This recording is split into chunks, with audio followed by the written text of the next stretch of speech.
We need a new set of 3 R's: rigor, relevance, and relationship. When a boy's energy doesn't fit the classroom, we label the boy instead of questioning the classroom. For your son to fit in this system, there are additional measures we need you to take, and it involves drugs. People need to pause and think about that more. What a child needs more than anything is to feel safe and secure and whole and loved by the parent. That is what all of science has said. That is what they need, number one. And in fact, socialization will blossom out of that because they feel safe and secure with their parents. Hi, welcome to the Zan Tyler podcast. Welcome to the Zan Tyler Show. I know you're not hearing Zan, but she is here. Zan, say hello. Hey, everybody. Of course, she's here. I'm Caleb, and as we've done before, we're going to dive right into some clips. Some of these are making the rounds, people's thoughts about public school, boys in the classroom, socialization, and what it really costs to raise your child well. Zan has been part of the homeschooling movement for over 40 years, including helping fighting for its legality back in the 80s. So we're going to have conversations today, Zan, through that lens. Is that cool with you? Sounds great. Daughter will never go to school. She was born in 2023. If she followed the traditional path, she'd finish high school in 2040. She'd finish university around 2045. Schools aren't even teaching what's relevant in 2025, let alone 2045. The entire system was designed in the 1800s to produce factory workers, and yet no one stops to ask if school actually prepares kids for the real world. We just kind of assume it does because that's what we've been told. The fact that saying my daughter won't go to school is controversial only proves how deeply conditioned we are. The modern world rewards independent thinking, real-world problem solving, and adaptability, none of which comes from memorizing textbooks in a system that was designed 200 years ago. She won't go to school because we value education too much. She'll learn the fundamentals of reading, writing, maths from tutors, but she'll really grow from solving real-world problems, being around great people, experiencing life beyond the classroom. To be clear, school isn't just a waste of time, it's worse than that. It conditions kids for a world that no longer exists, setting them back before they've even started. It sets them back before it even started. It's not that it's a waste of time. It's even worse than that. What are your thoughts, Zan? Well, it's interesting. I'm trying to remember when, it's been at least 20 years.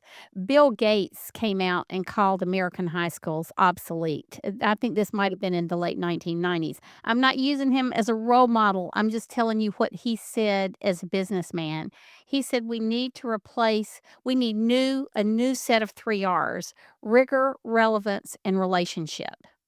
And so he said, we need to have adults in teenage kids' lives who can teach them teach them to be relevant, make their education relevant in today's world. And he did know relevance in terms of business. He said we need a new level of rigor that challenges kids to step up and do excellent work. And he said, and we also need relationship. Whoever is working with these kids needs to have a relationship where there's respect between the teenager or the young person and the adult. And I think, boy, is that ever homeschooling: rigor, relevance, and relationship. And so I think what he's saying here is absolutely true. John Taylor Gatto, we've talked about him before, who wrote Dumbing Us Down and the Underground History of American Education. In the late 90s, he was talking about the fact that our education no longer prepares children for the real world. And that was 25 years ago. And so I think this guy has hit it head on. He's an entrepreneur. He knows what is happening in business, and he knows what he needs to do to make his daughter relevant in the decades to come. And it is becoming increasingly more common with entrepreneurs. You've reviewed a lot of clips kind of saying the similar thing this guy's saying, right? And it still seems to come across controversial every time. But like you just said, it's been around now for, and you've had Alex Newman on the show, who also wrote a book, Crimes of the Educators, and he also kind of details this historically. When I did the Homeschool Awakening film, that's when I learned about Horace Mann. A lot of these people, I would say, didn't do good things, but they didn't do it with bad intentions. And maybe that's important to note. They really thought they were helping our education system. They really did think, okay, so Horace Mann invented in 1850 the first few public schools in Boston. And the idea was, okay, we will remove parental rights and authority in place of and sure, that was a big one, and the church. And the phrasing they would have used, Horace would have, was replace parent-centered to institution-centered. And they thought they were doing the right thing because they said, "Well, if Zan is teaching this and Caleb is teaching this, and they're all over, let's centralize all of it." But we know as believers that that's not possible. And every time we have tried that, what ends up happening is you remove the standard source of morality, which is God. So if you remove God, you replace it with secularism, which sounds like you're replacing it with an even keel, no influence, but you are, because something has to have an influence. So That's right. it's gonna Education lean one is or the not other. neutral. And It and, it you it know it can't be that's neutral, right, and and that that's what I quote think that's frustrates right. people. And I add that quote from Big Bill Gates, he had no place for faith in there. But our Right, you're right. relationship includes a child's relationship with God as well as a child's relationship with parents. Yep, so that this guy's hitting the tip of the iceberg. I like how it transitions into this next, section, because a lot of people are beginning to wonder, okay, they may not even be an entrepreneur. They might not have that foresight. They might not be trying to bring, solve problems, bring value, start LLCs, S corps, all that kind of stuff, but they do have boys. Dr. Jordan Peterson has something to say about boys in the classroom. The schools are not well adapted to boys. Boys aren't designed to sit still and be bored out of their skulls for 7 hours a day. There are boys with particular temperaments who are even less inclined to be able to do that. So, for example, if you're extroverted, highly social, possessed by a fair bit of enthusiasm and positive emotion, then you're going to appear more hyperactive. If you're creative, then your attention is going to be fragmented in some sense by the multiplicity of your interests. So if you're creative and extroverted, then you have both of those working against you in terms of your quiescent adaptation to the school environment. If you're disagreeable, which is also more likely if you're male, then you're quite likely to push back against what you see as stupid, arbitrary rules. Get us, Zan. You had boys. You had no one around you homeschooling, but you knew something was wrong. Talk to me. That's right. I tell you, this clip, I feel like validates our first few years of homeschooling. First, I want to tell you just a little bit about Jordan Peterson, the clip you just heard, because I think it gives added weight to what he's saying. He's recognized as one of the most distinguished Western intellectuals of our era, brings a wealth of experience from his role as a globally esteemed clinical psychologist, professor emeritus of psychology at the University of Toronto, taught at Harvard. I mean, he's got a list of credentials this long. Not that we need that as moms and dads, but it's nice when you hear somebody with his background validating all the thoughts and intuitions you've had as a parent. So Ty was that creative extrovert who could not sit still. It Ty when is your son. My oldest son, yes. Yeah. Delightful, charming, and there's nothing wrong with being active until you go to school. And then he was auditory kinesthetic, learns by talking and doing, both of which are not allowed in a classroom situation. He would have been totally disruptive and miserable in a classroom. But I think we were just talking about this on the podcast with Heather last week, Caleb.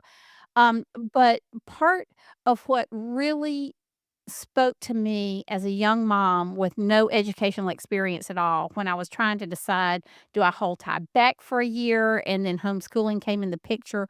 What do I do? I had him tested by two clinical psychologists who were PhDs. The first was a female who said that Ty was a motor mouth, disruptive, total movement, needed to be on Ritalin because he would drive a classroom teacher crazy. I thought, who are you to talk about my son that way? And so then we had him tested. Joe said, well, let's take him to our friend Paul, who was also had the same credentials. And he said, Zan, Ty is a man's man at age 6. He's creative. His vocabulary is expansive. Why would you hold this kid back? And I thought, because every teacher he has is going to be female, probably until he's in the 8th or ninth grade, and they're going to view him as disruptive, not as charming, creative, and extroverted. And boy, what a way to kill a child's enthusiasm and sense of self, identity, everything else. You said something really powerful just now because you said the first doctor, obviously, you didn't like what she said.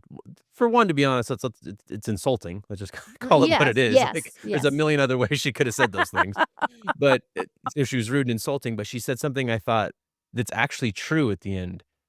I want you to say it again. She said something along the lines of, "He will need to be on Ritalin or else he will drive the teachers crazy," which Yes. is an interesting statement because that statement alone is true. If Ty was not drugged, he would have driven the teachers crazy. So in a way, she's basically saying and affirming, we have a system. For your son to fit in this system, there are additional measures we need you to take, and it involves drugs. And I think people need to pause and think about that more. Right. And, I'd never heard anybody link being an extrovert and creative in this whole conversation of boys being active. And boy, it is true. And he's a successful salesman today, and he moves and he talks and every day is different. And it's just right up his alley, but it would he was not made for a classroom. When a boy's energy doesn't fit the classroom, we label the boy instead of questioning the classroom. And I think Amen, Caleb. and that's what you had Amen. hit, Yes. right? I mean, you were Yes. like, I think it's just so cool, what you've done for the homeschool community and why more people can be doing this. And this is also, thanks to our sponsor, BJU Press Homeschool, because you can get this amazing biblical worldview curriculum that is highly academic. Like, my kids are doing it right now, and guess what? For those listening or watching, you probably can't hear it. I can hear my son running laps upstairs right now. He's 9 years old, and he's doing the BJU Press curriculum. So he watches some clips, my wife sits down with him, he gets to be a boy, and he's not constantly feeling like, "Oh, I'm bad. Sit down, be quiet, shush." Now, are there times to focus? Of course there are, but they're more appropriate for his age. "Hey, Grayson, 15 minutes, buddy. We got 15 minutes, we're gonna buckle down, I know it's hard." That's a lot different than, "Please sit down for 8 hours." Right. Like, And my second son, John, had this uncanny ability to focus. Still, a lot of times when he would read standing on his head, like on the sofa or in a corner. perfect. I mean, for an hour at a time. And when I asked him to write for the first time in my book, Seven Tools for Cultivating Your Child's Potential, he wrote a letter. And he just talked about what it was like not to be chained to a desk 8 hours a day. And here's the kid with all of that focus, and so and I have to argue in retrospect that Ty was focused, but it was like, Dr. Peterson said, it's gonna be a different type of focus because he's thinking here, and he's thinking here, and he's thinking here. Doesn't mean that he has no focus in his life. And, Absolutely, and I mean, if the goal is to raise, I think that's something we could talk about too. If the goal is to raise well-rounded children that love the Lord and love people and are, like the first gentleman had said in the clip, looking for value, understanding problems, how to interact with the world, and know it's their not. gifting. Yeah. And yeah, how have they been made? And you Mhm. interviewed Dr. Kathy Cook a while ago. That's a great episode we should link, that 8 Great Smarts, right? Like, we're Mhm. learning, how is your child intelligent? Like, what fuels them?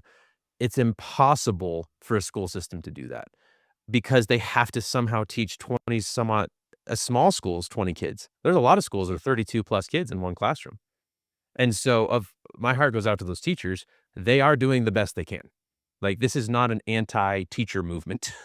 This is that system is not helpful, and more people are talking about it. However, a lot of people bring up one big issue that they are terrified of if they bring their children home.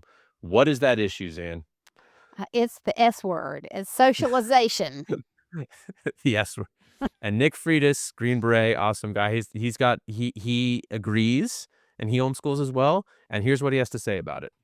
The most common question you get asked as a homeschool parent is, what about socialization? And I got to tell you, it's a great question because it is almost impossible to do it the way the public school system does. I mean, every single time my kids leave the house to go to, church or a sporting event or a festival or a parade or the theater or the movies, I got to remind them, hey, remember, Only associate with people roughly within your same age group, and make sure you're only talking when given permission, or else you'll be punished.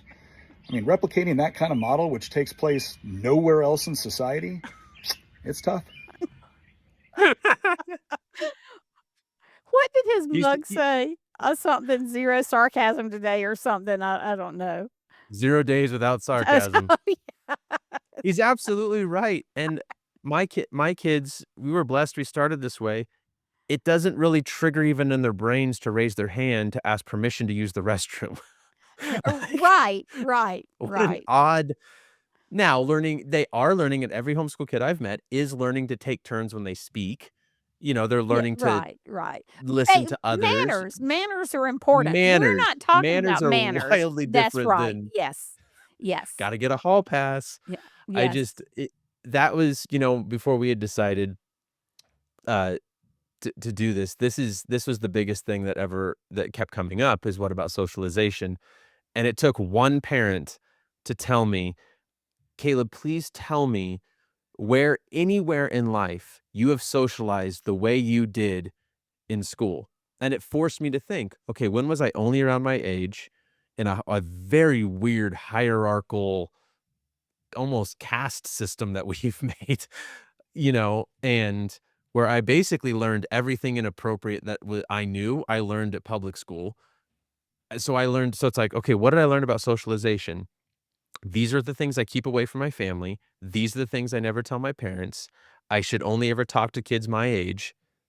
Big kids always boss around the little kids, and adult figures in my life are to be feared, and everything I want to do that's fun or interesting needs to be shied away. That is the socialization I learned in public school. Well, and now there's the whole issue of cyber bullying, which is a Oh, whole new type of socialization. Um, I just want to point out, if you don't know Nick Freitas, you need to know he was a Green Beret combat veteran, and he was also a former member of a former delegate in the Virginia legislature. So we're talking about a guy who's been around the block. I mean, he's seen life in a lot of different places and forums and everything else. Pretty amazing. This podcast is brought to you by BJU Press Homeschool. Homeschooling is an exciting adventure we take with our children. One of the most challenging parts of this journey is choosing the curriculum you want to use. BJU Press Homeschool is a curriculum you can trust. All the books, resources, and videos have been designed with you and your child in mind.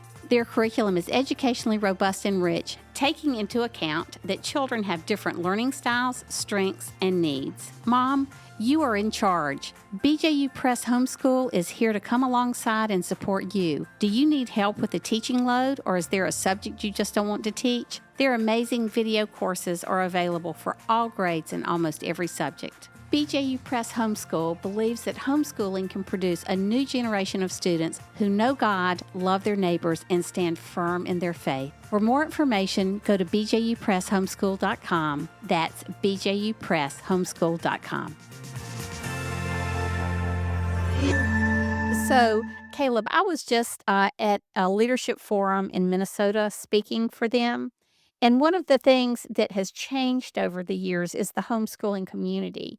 And now we have tons of different types of co-ops, academic co-ops, supplemental co-ops, athletic co-ops, you name it, there are co-ops for it. So there were about 40 leaders there, and most of them were co-op leaders. And when I asked them, what problems are you having? One of the problems the smaller co-ops have, and some of larger co-ops too, is just finding enough teachers who know the subject to teach. And so one of the things that I have suggested and that we're working on a lot at BJU Press Homeschool, the sponsor of this podcast, is helping parents use our curriculum in their co-op. And for these smaller co-ops who need teachers, or the larger co-ops, we have excellent videos, and they are usually 7 to 12-minute segments. It allows a lot of time for classroom discussion. And the hub, which is and you can talk about the hub a little bit. I know that you and Stephanie use it. The hub, which is our digital platform that keeps up with grades and progress and attendance and all of that, we also now have a version of the hub for co-ops, so that a co-op can have all of the kids in a class in this same hub setting for grades and communication with the parents and all of that. So it's really pretty cool. So I just want to encourage you, as we're talking about socialization, it made me think about co ops.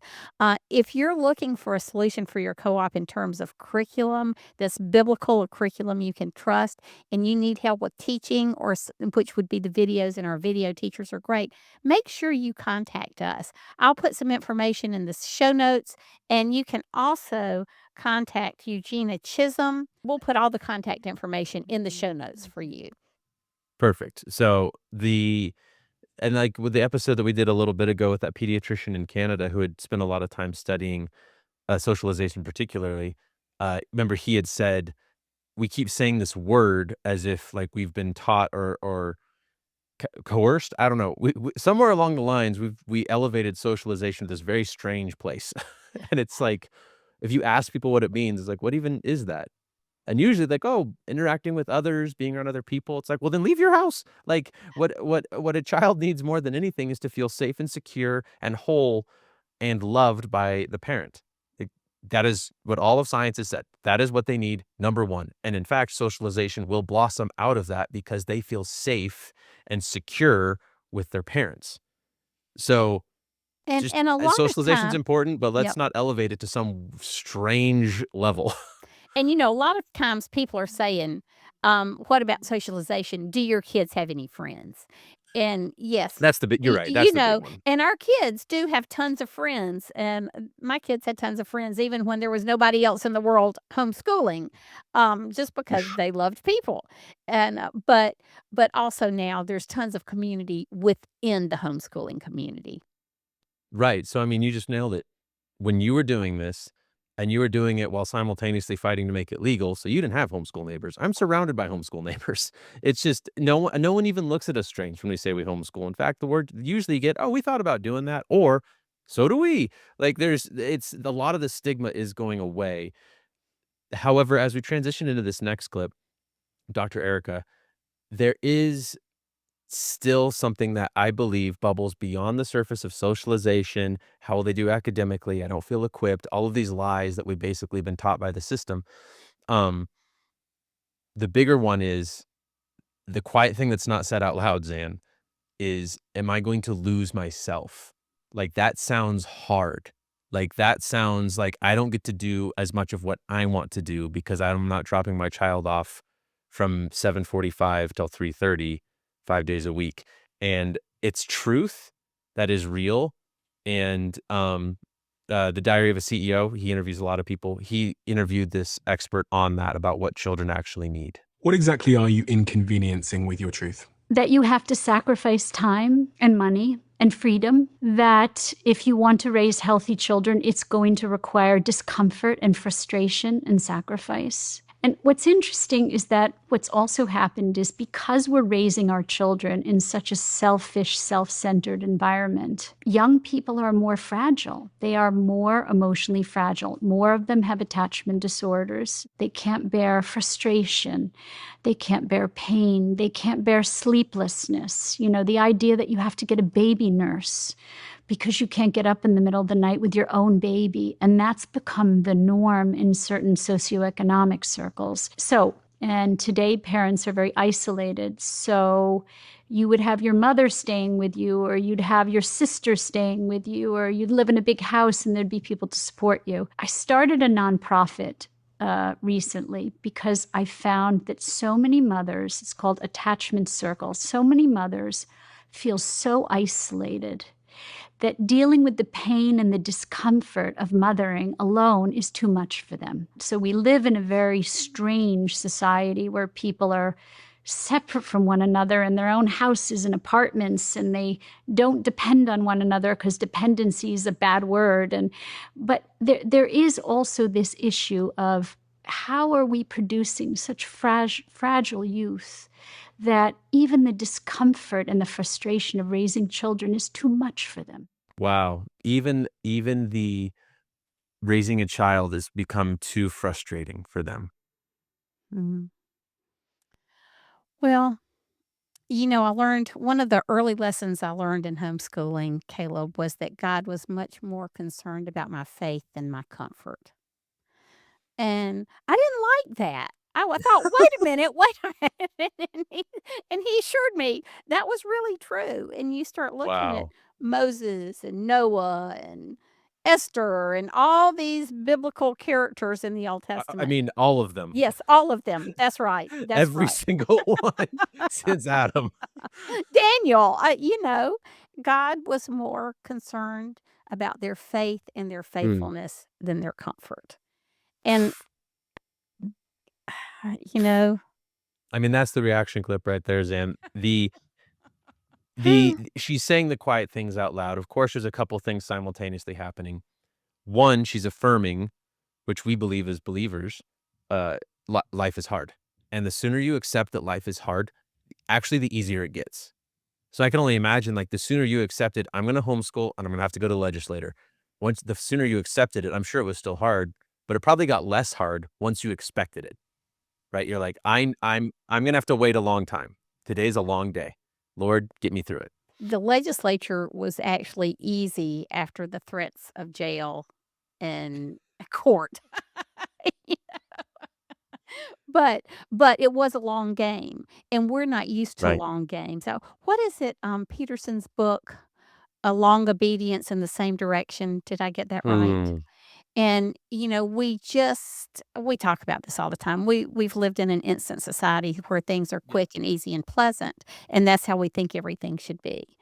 And, we're I didn't think just it's like oh, sorry, keep going. No, no, no, go ahead.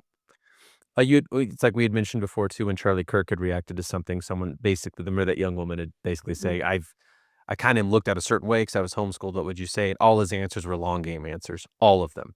You will be wise. You will either be employed very well or you'll be running a business.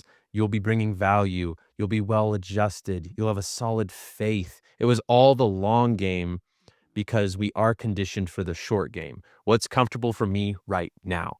Yes, sending my child away is comfortable for me right now. It is.